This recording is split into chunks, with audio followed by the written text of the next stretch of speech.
à ce dernier cours consacré à la technique du compte-rendu.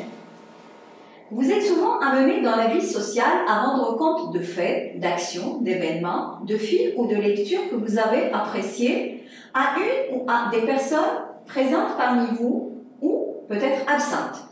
Donc, faire un compte-rendu consiste à restituer une information de manière fidèle et précise.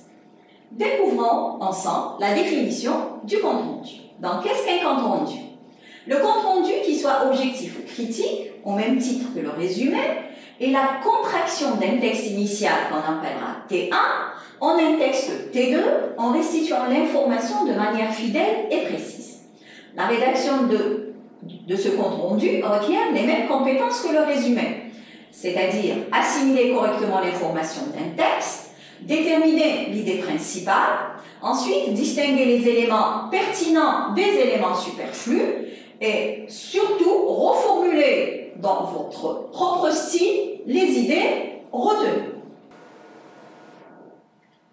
Avant de continuer, je vais vous faire cette petite analyse comparative entre le résumé et le compte-rendu. Pourquoi? Parce que souvent, les élèves confondent ces deux notions. Donc, le résumé consiste à réduire objectivement en respectant la pensée de l'énonciateur et en évitant tout commentaire. Le compte-rendu objectif reprend les faits et les informations de manière neutre et objective, je précise objective, mais aussi indiquer dans quelle optique ces informations sont données. Contrairement au compte-rendu critique, qui reprend les faits et les informations, mais en intégrant des commentaires et des critiques, dans lesquels seront inclus vos réactions et vos opinions personnelles. Parce que les élèves confondent souvent entre deux techniques, à savoir la technique du résumé et du compte-rendu. Avant de commencer l'explication de la technique du compte-rendu, faisons l'analyse comparative de ces deux techniques. Alors, il faut savoir que dans un résumé, nous n'avons pas d'introduction pour présenter le texte. De plus, lorsque vous allez écrire un résumé, vous devez respecter le système d'énonciation du texte, c'est-à-dire celui qui écrit, il écrit quoi, ou les temps des verbes qui sont utilisés dans le texte initial. Vous conservez aussi l'ordre du texte, c'est-à-dire l'ordre du cheminement de la pensée de l'auteur. Et aussi éviter, et ça c'est très important, de faire une référence à l'auteur et en utilisant par exemple l'auteur pense que, l'auteur montre, l'auteur dit. Dans un résumé, il faut proscrire cette référence à l'auteur. Et la norme à respecter dans un résumé est fixée au quart du texte source. Concernant le compte-rendu est divisé en plusieurs parties. Nous avons une introduction qui répond à des questions que nous allons voir plus tard et que je vais vous expliquer. Vous allez rendre compte des principales idées, mais cette fois-ci à la troisième personne, pas comme pour le résumé. Pourquoi? Parce que dans le résumé, si le narrateur utilise ou l'énonciateur utilise le je, vous devez le garder. Ne pas suivre obligatoirement l'ordre des idées du texte, contrairement au résumé, et faire la référence à chaque fois à l'auteur en employant des formules du genre l'auteur explique, l'auteur informe, l'auteur dénonce. Et vous employez le passé composé ou le présent de l'indicatif dans votre compte-rendu. Pour ce qui est du compte-rendu critique, des citations du texte peuvent être relevées et placées entre guillemets, si vous voulez illustrer ce que vous dites. Et la norme à respecter pour la rédaction d'un compte-rendu est le tiers du texte initial. Distinguons maintenant le compte-rendu objectif du compte-rendu critique. Je précise que le compte-rendu objectif est destiné aux filières communes, à savoir sciences expérimentales, techniques maths, techniques mathématiques, maths, mathématiques et gestion économie, alors que le compte-rendu critique et lettres, philosophie pardon, alors que le compte-rendu critique est destiné pour les lettres et langues étrangères. Faisons une petite comparaison comparaison de fond et de forme entre ces deux techniques. Le compte-rendu objectif se compose de deux parties, un paragraphe introductif et une partie analytique, contrairement au compte-rendu critique où nous avons trois parties, le paragraphe introductif, la partie analytique et on va aller plus loin avec une partie critique. Dans le compte-rendu objectif, vous ne devez mettre aucun commentaire personnel. Par contre, dans le compte-rendu critique, des commentaires sont utilisés dans la troisième partie. Le compte-rendu objectif ne tolère pas l'utilisation de citations que vous allez puiser du texte, alors que le compte-rendu critique, ces citations peuvent être puisées du texte de source, mais vous devez les mettre entre guillemets et elles servent à appuyer ce que vous dites. Passons maintenant à la démarche à suivre pour réaliser un compte-rendu. Imaginez que vous vous rendez compte du contenu d'un texte à une personne qui était absente lorsque vous aviez étudié un texte en classe ou qui n'a pas le temps de le lire. Je vous propose la démarche suivante. La première chose à faire est la lecture. Prenez connaissance du texte.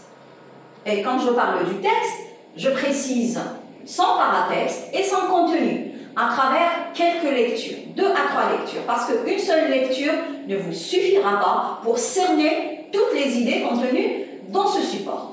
Deuxième étape, situer l'auteur et l'ouvrage. Connaître le contexte dans lequel l'auteur s'est exprimé facilite la compréhension du texte à étudier. C'est pourquoi il est nécessaire de prendre connaissance du paratexte, c'est-à-dire tous les éléments qui entourent le texte, à savoir le titre, la source, le nom de l'auteur, l'édition qui a pris en charge la publication de l'ouvrage d'où est extrait le texte, la date de la parution de l'œuvre. Alors, pour présenter l'auteur, vous devez donner son nom et mentionner son prénom si vous les avez sur le document, sa nationalité aussi si vous la connaissez, son statut, est-ce que c'est un historien, un romancier, un journaliste, un politicien, un philosophe, indiquer son courant de pensée ou son idéologie si elle vous est accessible. Est-ce que c'est quelqu'un de pacifiste, il aime la paix? Est-ce que c'est un humaniste? Est-ce que c'est un belliciste qui est favorable à la guerre? Et mentionner aussi sa visée communicative. Est-ce que notre auteur cherche à convaincre, à persuader, informer, expliquer, sensibiliser, raconter, dénoncer, critiquer, distraire ou autre? Ensuite, pour présenter et situer le texte, vous devez préciser la nature de l'ouvrage, d'où il est extrait. Est-ce que c'est un roman? Est-ce que c'est un article de journal? Est-ce que c'est une pièce de théâtre? Est-ce une revue spécialisée dans un domaine bien déterminé? Citez la source en précisant le titre de l'ouvrage, l'année de sa publication et la maison d'édition qui a pris en charge cette publication. Vous devez aussi mentionner le type de discours auquel vous avez affaire. Est-ce que c'est un discours narratif, argumentatif, explicatif ou descriptif, et le type de texte sur lequel vous êtes en train de travailler. Est-ce un débat? Est-ce un appel, une lettre, un plaidoyer ou un réquisitoire?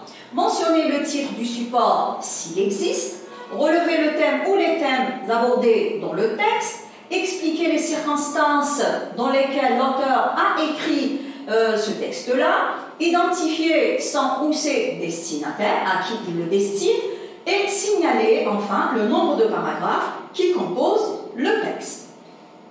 Alors, pour rédiger le compte-rendu, vous avez une première étape de pré-rédaction.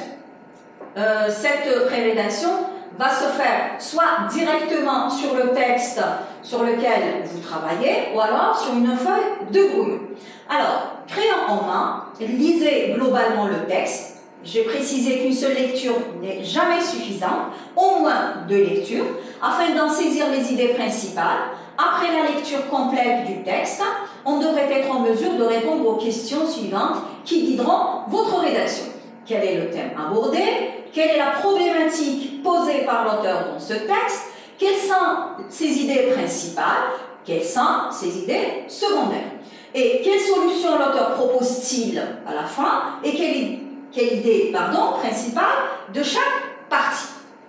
après votre lecture globale, vous êtes censé avoir identifié les mots-clés ainsi que les phrases qui développent une idée importante. Comme je l'ai expliqué, soit vous travaillez directement sur votre feuille de brouillon, ou alors vous les marquez directement sur le texte sur lequel vous travaillez. Ensuite, vous poursuivez le cheminement de la pensée de l'auteur et faire ressortir la structure du texte pour dégager un plan. Si, par exemple, vous prenez un texte argumentatif, vous garderez le plan de cette argumentation. Est-ce que c'est un plan dialectique? Il faut qu'il ressorte dans votre travail. Si c'est une démonstration, aussi les étapes de la démonstration on doit les retrouver aussi dans votre compte rendu. Pareil pour la narration. Il faut prêter attention aux mots de liaison qui vont vous permettre de comprendre l'articulation des idées du texte et des différentes parties qui le composent. Ensuite, vous devez encadrer les idées importantes, les paragraphes significatifs en relation avec la série de questions que nous avons mentionnées plus haut. Et à la fin, vous regroupez tous les paragraphes où l'auteur traite d'un même point et vous les numérotez pour en faire une partie. Votre lecture globale faite, toutes les idées essentielles retenues, vous devez maintenant bâtir votre planification. Comment vous allez planifier votre compte rendu? Donc, bâtir le schéma du compte rendu consiste à rendre compte du contenu du texte et faire ressortir sa logique, c'est-à-dire le fil conducteur entre les différentes idées, qu'elles soient principales ou secondaires. Et il faudra reformuler, bien sûr, dans un produit final cohérent et présenté en partie, 2 pour le compte rendu objectif et 3 pour le compte rendu critique, comme schématisé ci-dessous. Comme nous l'avons déjà expliqué, le compte rendu objectif est composé de 2 parties, une introduction et un résumé. Le compte rendu critique contient 3 parties, l'introduction, le résumé, au même titre que le compte rendu objectif. Simplement, vous avez la dernière étape qui est la critique, dans laquelle vous allez mettre un jugement d'ensemble sur les principaux mérites et les principales faiblesses du document que vous avez étudié. Je vous présente ici le schéma du compte rendu objectif et celui du compte rendu critique. Comme nous l'avons déjà signalé, le compte rendu objectif se compose de 2 parties, une introduction et une partie où vous allez exposer l'information synthétisée.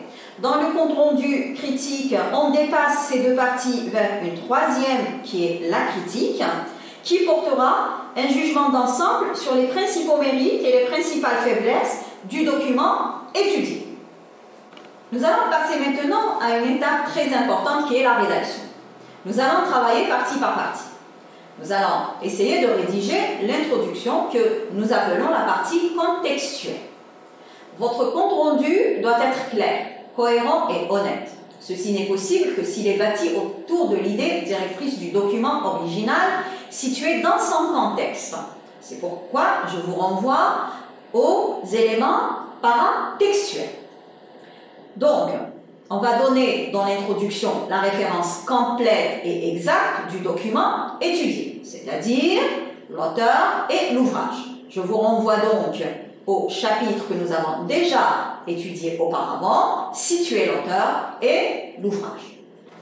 Chers élèves, je vous donne ici une piste pour la rédaction du paragraphe introductif. Pourquoi? Parce que j'ai remarqué lors de la correction du bac que certains candidats se contentaient de répondre juste aux questions qui, quoi, où, comment.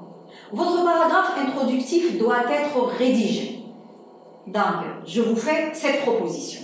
Elle n'est qu'une proposition. Vous pouvez la remanier comme vous voulez. Donc, dans son texte intitulé, vous allez mentionner le titre du texte. Si le texte n'a pas de titre, vous écrivez dans ce texte non intitulé. Extrait 2, vous devez citer la source. Paru en, précisez la date. Aux éditions, vous donnez la maison d'édition. Et composé de, vous donnez le nombre de paragraphes qui composent votre texte. L'auteur, là, vous devez le nommer. Si vous connaissez sa nationalité, vous la rajoutez, c'est encore mieux.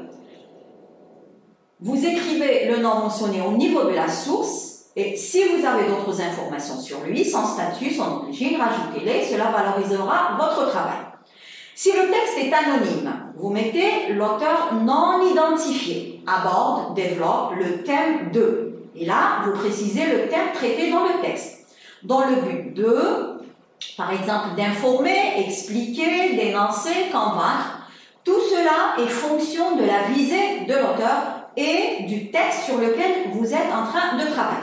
Petite remarque, si votre texte comporte un chapeau, mentionnez-le en même temps que les autres éléments paratextuels. C'est-à-dire, vous allez mettre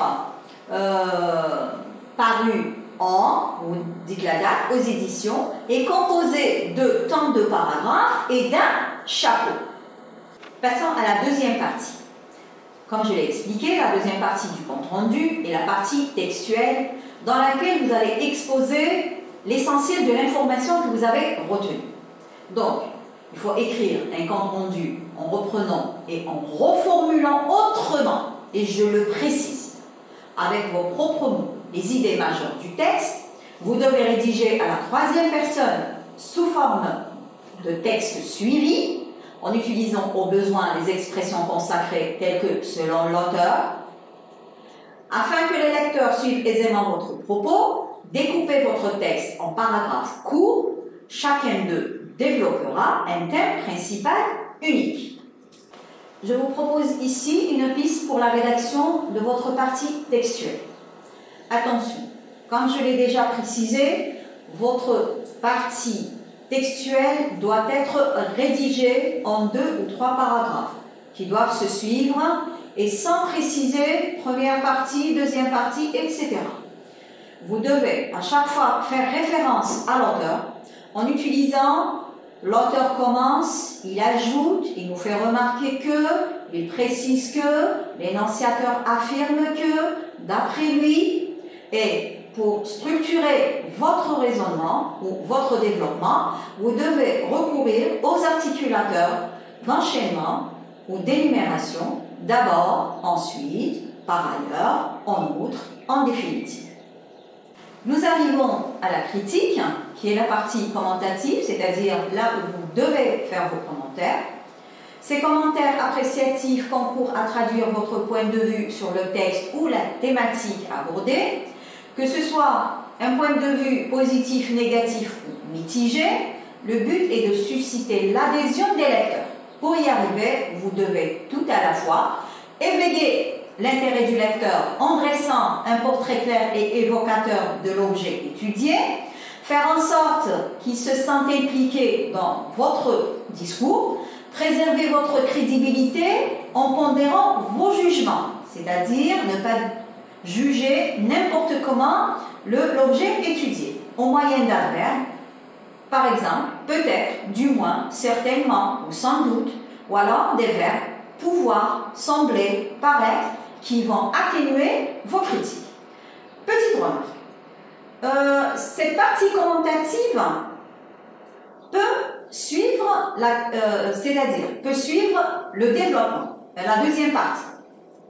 Petite remarque. Cette partie commentative ou votre critique peut suivre votre exposé et constituer la troisième partie de votre compte rendu, comme elle peut l'intégrer et être à l'intérieur de votre exposé. Votre appréciation critique doit être honnête, correspondre à des critères reconnus et porter sur 2 aspects, la critique interne et la critique externe. En quoi consiste la critique interne? La critique interne doit porter sur la valeur même du texte. Elle doit faire abstraction du contexte dans lequel l'œuvre a été produite. Elle ne porte que sur la forme qui véhicule le contenu de ce texte-là.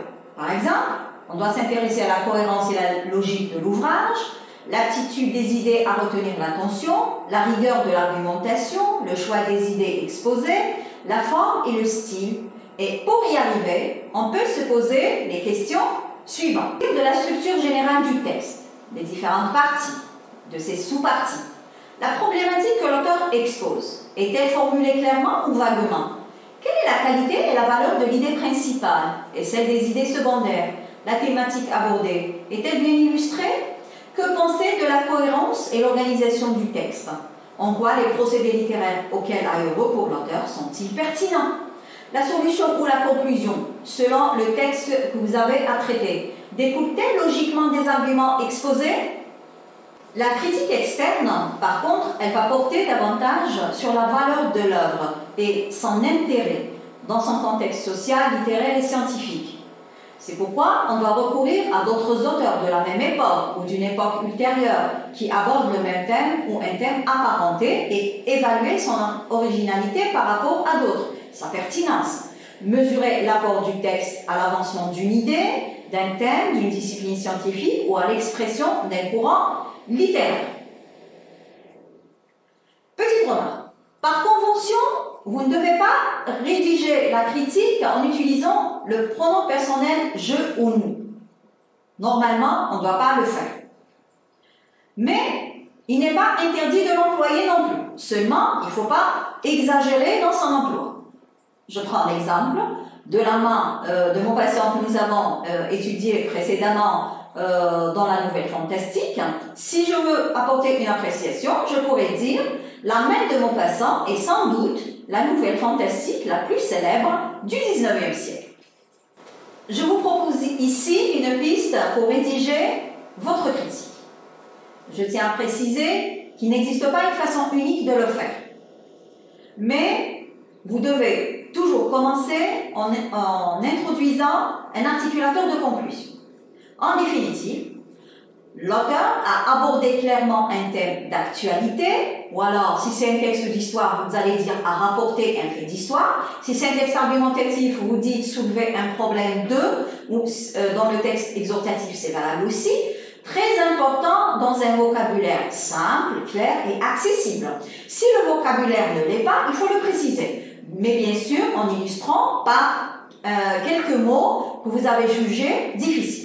Dans son développement, ou raisonnement ou argumentation, cela dépend du type de discours, très cohérent et illustratif, il enchaîne judicieusement des idées pertinentes et bien structurées pour s'assurer de la compréhension de son texte qu'il destine à un large public. En choisissant cette simplicité, il veut donner à son discours une dimension didactique si on a affaire à un texte informatif ou explicatif, ou polémique si vous avez affaire à un texte argumentatif. Ce texte est original dans la mesure où il aborde avec sérieux une thématique qui n'a pas été traitée jusque-là, si c'est le cas. Il devient ainsi une référence littéraire, ou alors historique si on est dans l'historique, scientifique si vous êtes dans le domaine de la science, donc une référence littéraire fiable. Nous arrivons à la dernière étape qui est la relecture. Chers élèves, prenez un petit moment pour cette étape-là. Une fois votre compte rendu terminé, veuillez le relire afin de contrôler la cohérence entre le compte rendu et le texte d'origine. Vérifiez la cohésion entre les paragraphes, la syntaxe, le lexique, l'orthographe. On ne peut pas réussir à rédiger un compte rendu sans s'exercer. Pour être performant, il faut vous entraîner souvent. Je vais vous donner quelques erreurs que vous devez éviter. Il faut éviter la paraphrase. Qu'est-ce qu'on appelle la paraphrase? C'est lorsque vous reprenez les phrases de l'auteur sans les reformuler. Vous allez vous répéter. Il faut éviter de vous répéter à chaque fois. Les jugements de valeur. On ne doit pas apporter des jugements sur l'auteur, on doit apporter des jugements sur le texte écrit. Les critiques faciles ou superficielles. Les procès d'intention que vous allez faire à l'auteur et n'abusez pas des citations que vous allez relever du texte, sinon vous allez retomber dans la paraphrase. Je vous propose à la fin cette grille d'évaluation d'un compte rendu objectif que nous prenons en considération, nous enseignants, lorsque nous corrigeons vos rédactions. Vous pouvez l'utiliser, vous, comme une grille d'écriture pour réussir la rédaction de votre compte rendu. Sur quoi nous nous focalisons? Nous nous focalisons sur la présentation. Alors, vous vérifiez si vous avez présenté votre compte rendu en deux parties distinctes. Je parle bien du compte rendu objectif. Ensuite, vous allez vous poser la question, est-ce que j'ai réalisé un compte rendu descriptif, c'est-à-dire informatif, qui ne comporte pas de jugement? J'ai construit chaque paragraphe autour d'un seul thème principal, c'est-à-dire vous réservez un thème principal pour chaque paragraphe. J'ai organisé les éléments du contenu selon une progression logique, et là, vous devez utiliser les articulateurs. J'ai respecté la prescription de la norme exigée, réduire au tiers du texte source, comme je l'ai expliqué auparavant. Concernant le contenu, est-ce que vous avez situé dans l'introduction l'auteur et l'ouvrage étudié en donnant les références requises? Est-ce que vous avez exposé le contexte d'écriture de ce texte? Est-ce que vous avez exposé de manière concise et claire le thème abordé dans le texte? Est-ce que vous avez identifié le destinataire visé et l'intention de l'auteur? Est-ce que vous avez utilisé la troisième personne lorsque vous avez rapporté les informations contenues dans le texte? Et est-ce que vous avez eu recours à des expressions qui mettent en évidence les propos de l'auteur, à l'exemple de l'auteur pense que, il soutient que? Est-ce que vous avez sélectionné et reformulé les informations pertinentes pour synthétiser l'information? Est-ce que vous avez disposé ces informations de manière progressive? Est-ce que vous avez bien présenté la démarche adoptée par l'auteur? Est-ce que vous avez mis en valeur l'idée principale et souligné sa relation avec les idées secondaires? Et est-ce que vous avez contrôlé la cohérence entre le compte rendu et le texte d'origine pour voir s'il n'y a pas d'informations intruses qui n'existaient pas dans le texte d'origine? Concernant la correction de la langue, veillez à corriger les erreurs commises, à faire attention à la langue utilisée en reformulant bien sûr ce qui a été dit et être attentif à la ponctuation. Concernant le compte rendu critique, d'autres critères doivent être pris en considération dans le contenu, à savoir: est-ce que vous avez apporté un jugement honnête quant à l'intérêt général de la problématique du texte? Est-ce que vous avez formulé une appréciation nuancée en utilisant des termes appréciatifs avec discernement? Est-ce que vous avez exposé des raisonnements appuyés sur des exemples ou des citations du texte? Est-ce que vous avez évalué la pertinence des procédés littéraires auxquels a eu recours l'auteur? Et est-ce que vous avez fait une appréciation quant à l'utilité du texte et sa contribution originale aux connaissances? Et est-ce que vous avez modéré l'emploi de la première personne du singulier « je » et évité d'utiliser des formulations du genre « j'ai aimé ». Très chers élèves, j'arrive avec cette dernière séance à la fin de ma contribution à ces cours programmés par le ministère de l'Éducation nationale. Je vous remercie de votre attention, comme je tiens à rendre un très grand hommage à tous ces soldats du savoir et du devoir, que sont les enseignants, les inspecteurs et les techniciens qui ont bravé la menace du Covid-19 et ont travaillé d'arrache-pied pour que les enfants de notre Algérie puissent profiter de ces cours que nous avons eu le plaisir de présenter. Merci.